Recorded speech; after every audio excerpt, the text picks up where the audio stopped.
ఈ ప్రపంచంలో ఎన్నో ప్రశ్నలు, ఎన్నో సందేహాలు, ఎన్నో ఓటములు.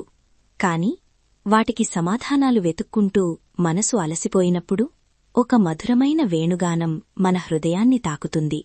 అది శ్రీకృష్ణుడి వేణుగానం.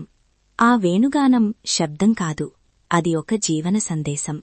మన జీవితంలో బాధలు ఎక్కువగా ఉన్నప్పుడు ఆనందం ఎక్కడ దొరుకుతుందో అదే మనకు చూపించే స్వరం. ఒక చిన్న బాలుడు, చేతిలో వెన్నముద్ద, ముఖంలో చిరునవ్వు, అతడే కృష్ణుడు. లోకంలో ఎన్ని కష్టాలున్నా అతని నవ్వు మాత్రం ఎప్పుడూ తగ్గలేదు. ఎందుకంటే ఆనందం పరిస్థితుల మీద కాదు, మన దృక్పథం మీద ఆధారపడి ఉంటుంది.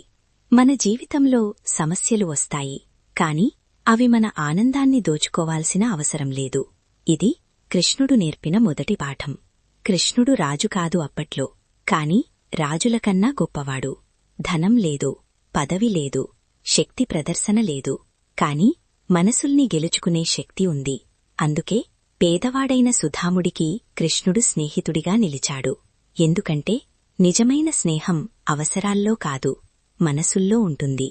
ఈరోజు మన జీవితంలో కూడా మనతో ఉండేవారు ఎవరో కాదు ముఖ్యం, మనల్ని అర్థం చేసుకునేవారు ఎంతమంది ఉన్నారన్నదే.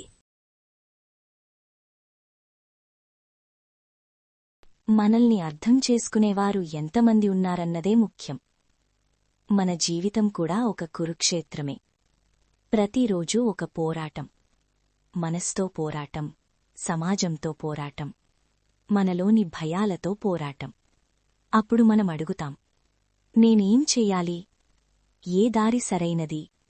అప్పుడు కృష్ణుడు చెప్పేది ఒక్కటే, ఫలితం గురించి కాదు, నీ కర్తవ్యం గురించి ఆలోచించు.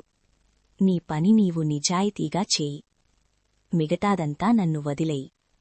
ఇది ఓ ఉపదేశం కాదు, ఇది జీవించే విధానం. మన ఓటమి మన జీవితానికి ముగింపు కాదు, అది ఒక కొత్త ఆరంభం. నీవు పడిపోయినప్పుడు నిన్ను లేపేది నీ ధైర్యమే, కాని నీ ధైర్యానికి దారి చూపేది కృష్ణుడు.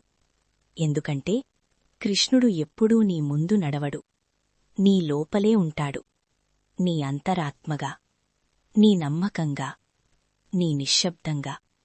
రాత్రి నిశ్శబ్దంలో ఒక వేణుగానం వినిపిస్తే అది నీ మనస్సు మాట్లాడుతున్న శబ్దమే. అన్నీ నీ చేతుల్లో లేవు, అది నిజమే, కాని నీ స్పందన మాత్రం నీ చేతుల్లోనే ఉంది. ఇది తెలుసుకున్న రోజు నీ జీవితమే మారిపోతుంది. నీవు విద్యార్థివైనా, కూలీవాడైనా, తల్లివైనా, రైతువైనా, నీ బాధ ఒకటే, నీ ఆశ ఒకటే, శాంతి. ఆ శాంతి బయటెక్కడా దొరకదు, నీ లోపలే ఉంటుంది. దాన్ని గుర్తుచేసేవాడే శ్రీకృష్ణుడు. నీ కన్నీళ్లు నీ బలహీనత కాదు, అవి నీ నిజాయితీకి గుర్తు. నీవు అలసిపోయినప్పుడు ఒక్క క్షణమాగి ఈ మాట గుర్తుచేసుకో, నేను ఒంటరివాడిని కాదు, కృష్ణుడు నా వెంట ఉన్నాడు. ఈ నమ్మకం నీ జీవితాన్ని ముందుకు నడిపిస్తుంది. వేణుగానం ఆగిపోతుంది, కాని దాని ప్రభావం మన జీవితంలో కొనసాగుతుంది. ఎందుకంటే కృష్ణుడు ఒక రూపం కాదు, అతనొక మార్గం. నీవు నమ్మినప్పుడు నీ జీవితానికే నీవే సారథివి అవుతావు.